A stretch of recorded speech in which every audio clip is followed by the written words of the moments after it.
नमक बहकर पानी के भाव को रोककर पर्यावरण दूषित करती है। बेचारे पशु खाने के साथ साथ खा लेते हैं पॉलीथिन और फिर हो जाते हैं बीमार। भला कौन उनकी फिर करता है सेवा सत्कार। तो चलिए हम भी सुनाते हैं आपको एक कहानी। फिर आप ही तय कीजिए इसमें किसकी थी नादानी। मैं राजा जोशी कक्षा 4 अ की छात्रा। मैं प्रखर शर्मा कक्षा 4 ब का छात्र आपके समक्ष कहानी प्रस्तुत करते हैं जिसका शीर्षक है गलती बढ़ गई। बब्बू चलता कूदता घर में घुसा था। उसकी खुशी देखकर सब समझ गए थे कि गली में खेले जाने मैच में कुछ जीत कर आया है। हो सकता है कि ज्यादा रन बनाए हो सकता है कि किसी अच्छे खिलाड़ी को आउट किया हो या ऐसा ही कुछ और। बस अभी पता चल जाएगा। बब्बू अपने खेल की कहानी सुनाएगा रोज की तरह। वह कुछ बोले इससे पहले उसकी मम्मी ने कहा, खेल कर आए हो इसलिए घर में आते ही हाथ साबुन से साफ करोगे। यह तो मुझे पता है, पर पहले मेरा एक काम करो। किचन में जाओ, वहाँ छिलकों से भरा एक पॉलीथिन है। वह पॉलीथिन गली में घूमने वाले किसी सांड को खिलाओ। इतने में तुम्हारे लिए अच्छी सी डिश बना दी हो। बब्बू ऐसे काम तो फौरन कर देता है। बब्बू ने छिलके भरी पॉलीथिन उठाई और घर से निकल गया।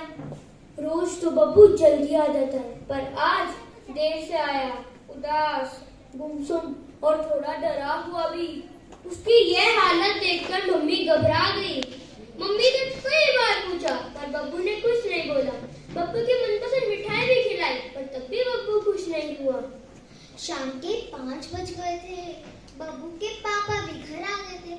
बब्बू की इस हालत से बताया तो बोले, तुम उसकी माँ हो, तुम ही उसे उगलवा सकते हो कि क्या हुआ। हो सकता है गली में घूमने वाले पशुओं में से किसी ने उसे चोट पहुंचाई है। मैंने तो तुम्हें कई बार कहा है कि इनसे दूर रहना चाहिए। मम्मी की काफी कोशिश के बाद बब्बू बोला, आज मुझसे एक बहुत बड़ी गलती हो गई। आपने जो छिलके भरी पॉलीथिन दी थी वो मैं सांड को डालने वाला था कि सांड ने पॉलीथिन मुझसे छीन ली और छिलके समेत पॉलीथिन को अंदर ले गया। मैं वहाँ पे कई देर तक खड़ा रहा, पर पॉलीथिन बाहर नहीं आई। शायद उसके पेट में चली गई हो। आज मुझसे एक बहुत बड़ी गलती हो गई। हाँ बेटे, गलती तो हो गई। पेट में गया पॉलीथिन नुकसान नहीं करता है, पर अब हम क्या कर सकते हैं। अब तुम इस बात पर दुखी होना बंद कर दो, क्योंकि सारी गलती तुम्हारी नहीं, मेरी भी गलती है। मुझे वह छिलके उस पॉलीथिन में डालने नहीं चाहिए थे। इसी बर्तन में डाल देते, ऐसा होता ही ना। बढ़ गई ना हम दोनों के बीच गलती। बब्बू कुछ बोले उससे पहले ही पापा वहाँ आ गए। बोले, गलती बट रही है, उसमें मेरा भी हिस्सा है। घर में पॉलीथिन तो मैं ही लाया था। अगर लेकर जाता घर से कपड़े का थैला तो सब्जी भी उसमें ही आती। तो घर में पॉलीथिन तो आती ही नहीं। तो यह मानो कि गलती 3 जगह बट गई। बब्बू कुछ बोलने को हुआ कि दादी जी वहाँ आ गई।